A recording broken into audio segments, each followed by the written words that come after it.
Bonjour à tous, bienvenue dans cette nouvelle vidéo. Aujourd'hui je vais vous déballer un Vivo le V21 en 5G. Alors, je crois que c'est la première fois que je teste un Vivo dans la chaîne, il me semble. J'ai vu des pubs passer à la télé, je crois qu'ils font du sponsoring pour une émission ou une série, je sais plus. Donc ce Vivo, si je peux vous le tester, c'est grâce à la chaîne Tukiwanti. Je vous mettrai un lien en haut, qui me l'a aimablement prêté. Donc je le remercie. Alors on va déballer ça. Alors la boîte est lourde, hein, quand j'ai ouvert, quand j'ai reçu le colis, je trouvais ça lourd. Mais en fait, vous verrez, le téléphone, lui, par contre, est léger et compact. Donc, vous avez ici la dock avec l'extracteur de SIM. Vous avez une coque fournie. Alors, ce modèle, vous le trouvez chez Vivo, sur le site Vivo France, vous le trouvez chez Boulanger, Darty, toutes les enseignes high-tech. Alors vous avez un chargeur 33 watts, un câble USB type C, hein. Vous avez un écouteur. Alors il n'y a pas de prise jack sur ce téléphone, mais il vous file un adaptateur type C, C jack. Donc voilà pour le contenu de la boîte. Donc c'est bien complet, hein, plus la coque, plus le... Enfin avec la coque, tout ça, oui, vous avez tout ce qu'il vous faut. Donc voilà. Alors, on va passer au téléphone. Alors le téléphone, donc c'est une couleur, je crois qu'elle s'appelle arc-en-ciel. Donc voilà. Alors vous remarquez que c'est un écran goutte d'eau. Bon, on verra mieux quand on s'allume. C'est plus trop la mode cette année, mais je vais l'allumer pendant qu'on fait le tour. Alors je vous ai dit, il n'y a pas de jack. Alors il est vachement fin. Il fait 7,29 mm d'épaisseur. J'imagine hors caméra, hein. Du coup les caméras dépassent un peu. Je sais pas si on va bien voir comme ça. Alors ben j'en profite pour vous donner ses dimensions. Il fait 159,68 pour être précis. 73,90 en largeur. Et l'épaisseur, je vous l'ai dit, fait 176 grammes. Alors aujourd'hui, un téléphone à 176 grammes, c'est assez rare. On pourrait, dans la concurrence, on pourrait le comparer au Mi 11 Lite 5G, qui est un peu, on va dire, dans pas mal de caractéristiques semblables. En tout cas, au niveau prix, le prix, on va dire, le prix officiel. Après, il y a des promos, tout ça. 379 €. Alors, allez, on va regarder un peu le design. C'est du verre. Donc c'est du verre, alors c'est anti-reflet, c'est dépoli, donc du coup ça prend pas les traces de doigts, ça c'est bien. Mais si on met la coque, voilà quoi. Alors, on va tester la coque, tiens. Je sais que parfois on me demande. Donc le voilà avec la coque, qui enrobe bien sur les coins. Ça donne bien accès au bouton. Voilà, donc c'est correct avec la coque, hein.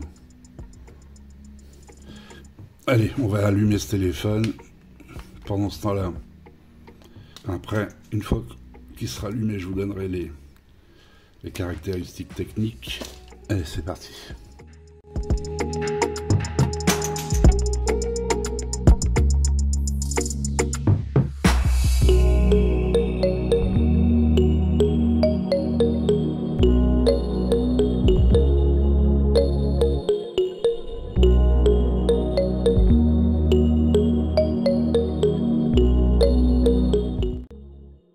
Voilà, donc nous voilà arrivés sur l'interface. Alors l'interface c'est FunTouch OS, c'est sous Android 11. Alors je connais pas du coup, hein, puisque j'ai jamais eu de Vivo, mais bon c'est la même maison qu'Oppo et Realme, donc ça doit ressembler à ColorOS ou Realme 8. On verra ça. Alors je vous donne les caractéristiques de ce téléphone. Donc c'est un écran de 6,44 pouces AMOLED. C'est un écran donc Full HD+, alors 2404 par 1080 en définition. Vous avez un ratio de 84% écran Core, 401 ppi. Alors c'est un rafraîchissement de 90 Hz sur ce téléphone. Vous avez une luminosité de 500 cm². En normal et qui monte jusqu'à 800 on va dire en pointe. Donc voilà, le processeur c'est un MTK, c'est un Dimensity 800U. C'est un excellent processeur, hein, gravé en 7 nanomètres, qui monte à 2 Go 4 en max, avec comme GPU un Mali G57 MC3. Donc sur ce téléphone vous avez 8 Go de RAM LPDDR4X, 128 Go de stockage UFS 2.2. Vous pouvez mettre une micro SD, on va regarder, 2 SIM ou une SIM et une carte micro SD, pardon. Alors il n'y a pas de spécification IP, étanchéité quoi. Ah, tiens, on teste le... Oh, super rapide. Hein. Wow. Ouais, le lecteur d'empreintes sous écran est très rapide.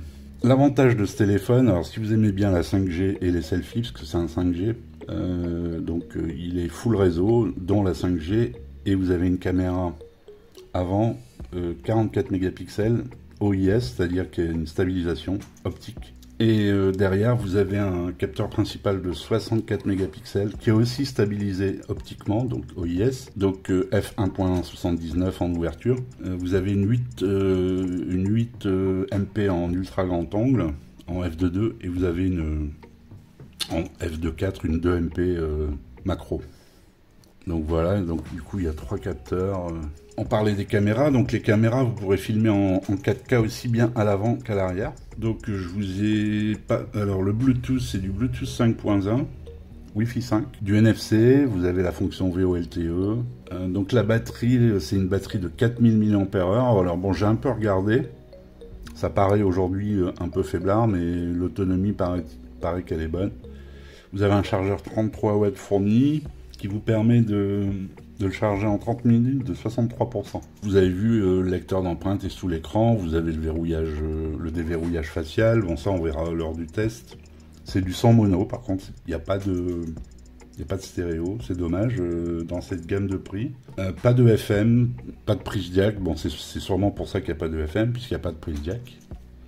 Donc pas possibilité de connecter un écouteur en jack qui fait office d'antenne. Donc je vous ai dit, voilà, sur ces caractéristiques, je vous ai un peu tout dit. Ma première impression,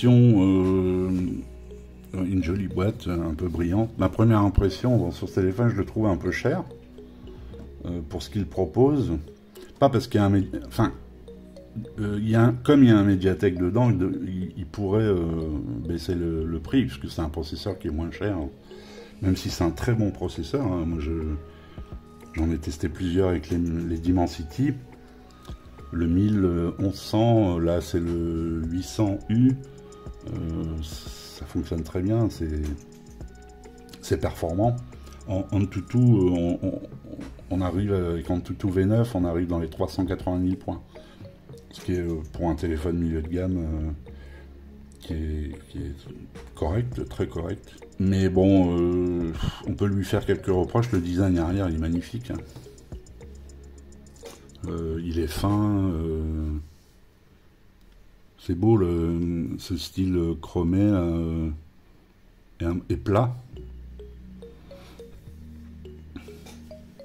Mais bon, l'écran goutte d'eau c'est plus trop à la mode cette année, ça c'est dommage. Par contre vous avez lecteur d'empreintes sous écran, ça c'est bien, et qui fonctionne très bien en plus. Donc voilà, bon, on va voir lors du test. Donc je remercie encore Tukiwanti pour m'avoir prêté ce téléphone pour pouvoir vous le tester. Moi voilà, ça me fait un test de Vivo, j'ai jamais testé de Vivo, donc c'est cool. Je vous mets le lien de sa chaîne ici et puis dans la description, bien sûr. Je vous mettrai aussi des liens si vous intéresse ce téléphone. Voilà, j'espère que j'ai rien oublié. Sinon, dans les commentaires, posez-moi des questions. N'oubliez pas le pouce, abonnez-vous, etc. Merci beaucoup. À bientôt. Ciao.